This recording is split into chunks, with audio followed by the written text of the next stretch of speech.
يا جماعة خلاص أنا اقتنعت اللي أنا أروح أفتح محل سجق بجد. أصلا النهاردة عملت بقى شوية سجق كده في البيت. يا نهار أبيض، أنا لقيت الجيران بتخبط عليا بتقول إيه الريحة دي؟ أنتوا فتحتوا محل سجق؟ قلت لهم لا، ده أنا هنتغدى سجق عادي. قال لك لا، ده أنتوا تدوقونا. عملت سندوتشات ووزعت على العمارة كلها وما اتغديناش. معاكم الشيف أبنوب، يلا نبدأ. عندي سجق وطماطم وبصل وفلفل، وعندي كمان توم وسمنة وشوية صلصة. دول بقى معلقة سمنة كبيرة. هتقولوا لي معلقة سمنة هتعمل بيها الوصفة؟ هقول لكم اصل احنا بنوفر، وكمان السجق بتاعنا سجق بلدي من الجزار، يعني جميل ومليان دهون، والدهون بتاعته هتنزل كده وتسيح وتعمل لنا احلى وصفة النهاردة. عندي بقى السجق الجميل بتاعنا كده، انا جايبه طبعا من المنطقة من جزار حلو وجميل.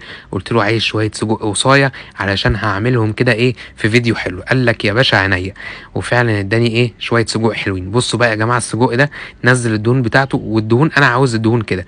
هبدأ كده اول ما خد كده ايه تشويح على النار ونزل الدهون ولونه اتغير، هبدأ كده اشيله. ويلا بقى بينا ننزل بشوية اضافات. عندي بصل مقطعه جوليان، وكمان فلفل اخضر. عندكم فلفل الوان حطوا، بس هو الفلفل الاخضر تمام. شايفين كل كمية السمنة اللي تحت دي هو السجق اللي منزلها. انا حطيت زي ما قلت لكم معلقة واحدة. طبعا السجق ما يحلاش غير بقرن فلفل كده مشطشط. انا عايز اقول لكم قرن الفلفل ده غفلني يا جماعه. قرن الفلفل ده مشطشط كميه شطشطه ما اقولكوش. يعني اللي ليه في الشطه يحط، ملوش ما تحطش. هدي كده تقليبه تمام، وعشان يدبل هديت رشه ملح. تمام. بصوا بقى يا جماعه، هو ده التتبيله الحلوه او الدبلان الحلو للخضار. هنزل بقى بطماطم كده مقطعها قطع صغيره. يلا يا باشا انزل بالطماطم الجميله. نزلنا بالطماطم الجميله. هدي حط الطماطم كلها. ادي بقى التقليبه التمام. بعد بقى ما تدي التقليبه التمام كده، يلا نشم بقى الروايح. يا حلو قوي. شمينا، يلا ننزل بفص التوم. فص التوم ده يا جماعه هو فص كبير شويه، هيديني بقى الطعم والريحه للسجق بتاعنا. السجق طبعا متبل، بس هو فص التوم برضو هيديني ايه النكهه كده، هو اللي هيخلي الجيران تنزل اصلا. هدي كده التقليبه فص التوم مع كل كميه الخضار بتاعتنا الحلوه دي. ويلا بقى نضيف ايه، نضيف شويه اضافات. هتحط ايه يا باشا؟ تعالوا اقول لكم. هحط كده شويه من الملح بس بسيط خالص عشان السجق عندي فيه ملح. حط رشه بسيطه من الفلفل، وكمان شويه من البابريكا عشان اللون. واخر حاجه بقى ربع معلقه من الكزبره الناشفه، ربع معلقه صغيره. هدي كده التقليبه.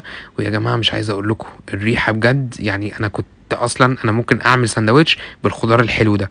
هدي كده التقليبه التمام. ويلا بقى بينا ايه ننزل بالمفاجاه. ايه يا باشا المفاجاه؟ طبعا السجق. يعني هننزل بايه؟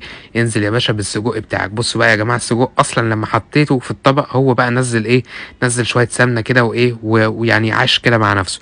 نزلت بشويه السجق، نزلنا بشويه السجق. يلا ادي بقى للسجق التقليبه التمام مع كل الخضار الحلو ده. بصوا يا جماعه هو قمر كده. طبعا انتوا ممكن تسيبوه كده ممكن، بس انا ايه قلت احط التاتش بتاعي. هتحط ايه يا بنوب؟ عندي كده 3 معالق كبار من طماطم انا مسبكها. ممكن تحطوا صلصه ممكن، بس انا كان عندي طماطم متسبكه. قلت لا دي بقى تدي الطعم كده يا جماعه، وتبقى ايه تنزل كده في القلب مش في المعده. تقعد كده تقول ايه سجق سجق سجق. هدي كده تقليبه حلوه للطماطم بقى مع السجق والبصل والفلفل الالوان والثوم والبهارات. شفتوا انا رجعت معاكم الدرس كله في الفيديو. هبدا كده ادي التقليبه التمام. ويلا بقى بينا ايه نسيبها ياخدوا كده ايه، ياخدوا ويدوا مع بعض. بصوا يا جماعه هي الغلوه دي هي اللي هتدي بقى ايه، هتدي الطعم. الخضار هياخد من طعم السجق، والسجق هياخد من طعم الخضار. بصوا يا جماعه قمر ازاي. وعايز اقول لكم وانتوا بتعملوا سندوتشات لازم كده يا جماعه الخضار يدي ايه، يدي قرمشه سيكه كده علشان يبقى طعمه حلو كده، ما ايه ما يبقاش مهري. شايفين عملنا ايه سندوتشات. هم خبطوا في الوقت ده، يعني الجيران خبطت في الوقت ده وقال لك يلا ايه دوقنا من السندوتشات. قلت لهم طب استنوا نصور. قال لك لا خد يا باشا 4 سندوتشات كده على جنب صورهم، ويا باشا ايه الطاسه دي تلزمنا ناكلها احنا. ويلا عملنا سندوتشات ايه وتوزعت. يلا مش مهم. شايفين عملنا النهارده شويه سجق كده ايه زي ما الكتاب بيقول، وقلنا كده السر شويه تكات وحركات. كان معاكم الشيف ابانوب، ويا رب الوصفه تكون عجبتكم. ولو وصفاتنا كده بتعجبكم يلا بقى يا جماعه شجعونا لايكات وكومنتات وشل كل حبايبكم.